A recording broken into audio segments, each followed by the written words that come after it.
అందరికీ నమస్కారాలు. యోగా దినోత్సవ శుభాకాంక్షలు అందరికి కూడా. Honourable governor of Telangana Shri Jishnudev Varma గారు, honourable minister Shri Kishan Reddy and Shri Srinivas Varma గారు, and honourable former justice Shri Narasimha Reddy గారు, honourable army officers who have joined today, and also our party activist Srimati Kushbu Sundar and the Meenakshi Chaudhary and others. I am not that much familiar with the cinema field, but I am familiar with the public life of India. I know who is who, what is what. My dear friends, today we all joined here to celebrate International Yoga Day, Curtain Raiser, because tomorrow is the International Yoga Day declared by United Nations of Organization. And Prime Minister Sri Narendra Bhai Modi has taken the lead. We should feel proud. He took the lead and the UNO agreed it. Now 182 countries are now following yoga across the world. 182 countries. India leads. My dear youngsters, this is an important occasion in everybody's life to participate in such a mega event. And I am happy that the youngsters of Hyderabad and the people of Bhagyanagar, they have all responded to the call given by Honorable Minister Sri Kishan Reddy, who took initiative to organize this grand function. I am very happy about it. Everywhere you are all there. I don't want to make a big speech, it will be small because this is not time for speech. Yoga అంటే ఏమిటి? యోగా వలన నాకేమొస్తుంది sir అని అడిగాడు ఒక అతను నాతో. యోగా వలన నువ్వు యోగ్యుడు అవుతావా అని చెప్పాను. मुझे क्या मिलेगा योगा करने से, ऐसा उन्होंने सवाल पूछा मेरे से. मैंने उन्हें कहा योगा करने से आप योग्य बनाओगी. और उससे क्या है, योग्य बनाने माने कोई मामूली विषय नहीं है. That means you will be fit for anything, for everything. All mentally, physically, you will be fit. If you are physically fit, then mentally you will be all right. That is the saying. ఈరోజు పని ఒత్తిడితో అందరూ సతమవుతూ అవుతున్నారు. The modern day life, there is tension without reason. People suffer with tension, no attention, no retention. They will be doing only pretension, as if everything is all right and all.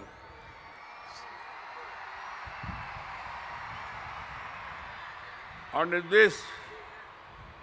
in this particular juncture of the public life of not only India and also even Western countries more for that matter, yoga is the therapy, yoga is the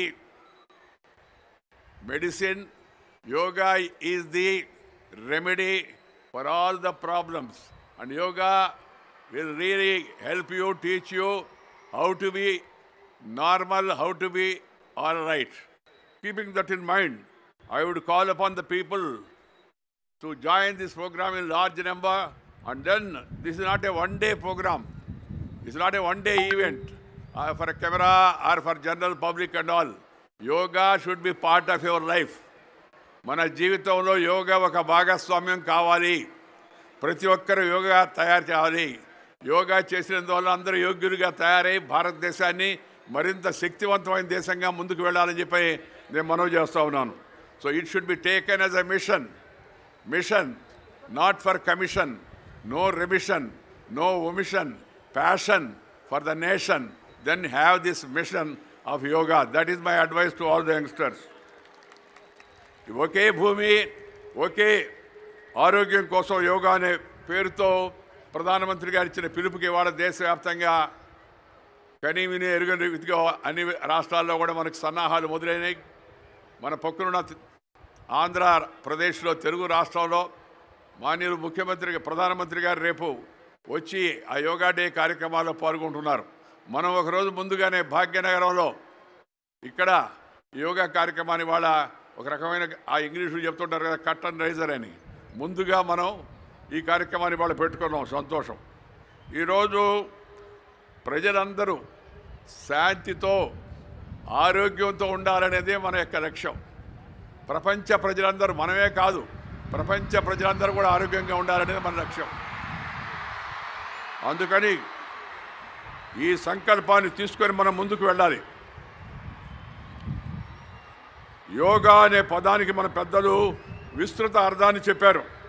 yoga అంటే ఇంద్రియాలను వశం చేసుకోవడం, యోగా అంటే మానసిక శక్తులను ఏకం చేయడం, యోగం అంటే ఏకాగ్రతను సాధించడం, యోగం అంటే ఆత్మశక్తిని మేలుకొల్పడం, యోగం అంటే సాధన చేయడం, అంతిమంగా యోగం అంటే మానవత్వాన్ని సాధించడము. అది అంతిమ లక్ష్యం. తత్వశాస్త్రంలోని 6 దర్శనాల్లో యోగ దర్శనం కూడా ఒకటి. భగవద్గీతలోని ప్రతి అధ్యాయాన్ని కూడా మనం కానీ గమనిస్తే దాన్ని యోగమనే అంటారు. ఈ సందర్భంగా ఆది యోగి పతంజలి మహర్షిని స్మరించుకోవడం మనందరి యొక్క ధర్మం. వారు అక్షరబద్ధం చేసిన పతంజలి యోగ సూత్రాలు సర్వకాలాలకు ఆచరణీయమైనవి. యోగ చిత్తవృత్తి నిరోధ అని పతంజలి మహర్షి ఆ రోజుల్లో తెలియజేశారు. యోగ అంటే చిత్త వృత్తులను ప్రవృత్తులను నిగ్రహించడమే అని దాని యొక్క భావం. చిత్తం అంటే మనసు, వృత్తి అంటే పనిచేసి ఆ మనస్తత్వం, ప్రవృత్తి అంటే. అందువల్ల వీటిని నిగ్రహించడం అవుతుందో అది చాలా ముఖ్యం. అభ్యాసం వైరాగ్యం ద్వారానే చిత్తవృత్తులను నిరోధించడం సాధ్యమవుతుందని పెద్దలు చెప్తారు. అభ్యాసం అంటే అవసరమైంది నేర్చుకోవడం, వైరాగ్యం అంటే అనవసరమైన దాన్ని విడిచిపెట్టడం. అవసరమైన దాన్ని నేర్చుకోవడం, అలాగే అనవసరమైన దాన్ని విడిచిపెట్టడం, ఈ రెండు కూడా చాలా ముఖ్యమని చెప్పని, అది శారీరకంగానే కావచ్చు, మానసికంగా కావచ్చు, దాన్ని పాటించడం చాలా అవసరం. ఇప్పుడు ఎందరో మానసిక శాస్త్రవేత్తలు చెప్తున్నారు, పతంజలి మహర్షులు చెప్పడమే కాదు.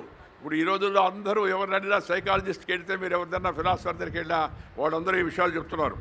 ఈ భారతదేశం మీద జరిగిన విదేశ దాడులు మన సంపదలను హరించడమే కాకుండా మన కళలను శాస్త్రాలను మన నుంచి దూరం చేసే ప్రయత్నం చేశారు. ఆ నలంద విశ్వవిద్యాలయం పైన వాడు బక్తియార్ ఖిల్జీ దాడి చేసి వేలాది పుస్తకాలను అక్కడ ధ్వంసం చేశాడు.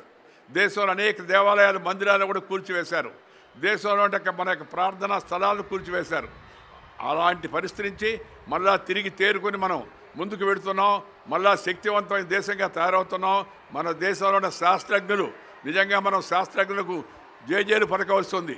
ఆపరేషన్ సింధూర్ ఇవాళ ప్రపంచం అంతా అక్కడ విస్తుపోతుంది. ఆపరేషన్ సింధూర్ అని అంటే ఎంత ప్రిసిషన్తో, ఎంత నేర్పుతో, ఎంత ఓర్పుతో, ఎంత కూర్పుతో చక్కగా వెళ్ళి స్థావరాన్ని గురిపట్టి సరిగ్గా వాళ్ళకి తగినట్టుగా చూసి పక్క వాళ్ళకి కూడా తగలకుండా మళ్ళా 22 నిమిషాలు రావడం ప్రపంచ చరిత్రలోనే ఇది అద్భుతమైన ధైర్య సాహసోపేతాలతో కూడిన కార్యక్రమం అని చెప్పి నేను మనం చేస్తాను. ఆర్మీ దానికి ఎంత ముఖ్యమో సైంటిస్టు శాస్త్రజ్ఞులు కూడా ఎవరైతే మనకి ఇలాంటి ఈ శస్త్రాలను అస్త్రాలను బ్రహ్మోస్ లాంటి వాటిని మనకు అందించారో వాళ్ళందరూ కూడా మన ఈ సందర్భంగా గుర్తుకోవాల్సిన అవసరం ఉంది. వారిని అభినందించడం పాటు మనం కూడా మన యొక్క జీవితాల్లో ఏదో ఒక విషయంలో కాస్త ప్రావీణ్యత సాధించే ప్రయత్నం చేయాలని మీ అందరికీ మనం చేస్తున్నాను. ఈ యోగా మార్గం ద్వారా ప్రపంచాన్ని అంతా ఏకం చేయడం, యోగ మార్గం ద్వారా ప్రపంచ శాంతికి దారి చూడడం. ఎందుకంటే if you have tension you cannot pay attention. As I told you earlier, it will be only pretension and you will not have any retention of the ideas. That's why peace is the prerequisite for progress. Peace is the prerequisite for progress. For peace, mental peace, yoga is the best remedy, cheapest remedy. యోగాకు ఛార్జీ లేదు, యోగాకు మతము లేదు. కొంతమంది దాన్ని మతంతో ముడిపెట్టే ప్రయత్నం చేస్తుంటారు. దాన్ని నేను ఏమంటానంటే మతము కాదు, అలా ఆలోచించడం యతిమతం అవుతుందని చెప్పని మనం చేస్తున్నాను నేను. యతిమతము అనే పదం తెలుగులో. మతము కాదు, ఇది మన యొక్క జీవన విధానం. ఇది ఆది కాలం నుంచి, వేదకాలం నుంచి, పుణ్యకాలం నుంచి, పురాణ కాలం నుంచి మన పూర్వీకులు అనుభవించి రంగరించి మేళవించి మనకు అందించినట్టు యొక్క ఆ శాస్త్రం అవుతుందో అది యోగా శాస్త్రాన్ని మనందరికి కూడా, మన పిల్లలకు, మన ఇంట్లో ఉండే వాళ్ళందరికీ కూడా స్త్రీ పురుషులతో సహా అందరికీ యోగాభ్యాసం చేయడం ద్వారా మంచి జీవితాన్ని పొందేందుకు ప్రయత్నం చేయాలని చెప్పి మనం చేస్తూ, యోగా అనేది సర్వధర్మాలకు సంబంధించిన ఒక ఆరోగ్య శాస్త్రం అనే విషయాన్ని మనం గమనించాలి. యోగా విషయంలో అనవసరమైన వివాదాలు పనికిరావు, రాజకీయాలు అస్సలే పనికిరావు. దీంట్లో రాజకీయానికి అవకాశమే లేదు యోగాలో. నువ్వు యోగా చేస్తే నీ ఆరోగ్యం బాగుపడుతుంది, దాంట్లో రాజకీయం ఉందే చెప్పండి. అందుకని ఈ యోగా కార్యక్రమాన్ని మనందరికి కూడా మన జీవితంలో ఒక భాగం చేయవలసిందిగా మీ అందరికి కూడా మనవి చేస్తూ, ఈరోజు ఇంత పెద్ద ఎత్తున తరలి వచ్చినట్టు భాగ్యనగర ప్రజాధికారికి మరొకసారి అభినందనలు తెలుపుతూ, ఈ కార్యక్రమ నిర్వాహకుడైన కిషన్ రెడ్డి గారిని ఇంకోసారి అభినందిస్తూ మీ దగ్గర సెలవు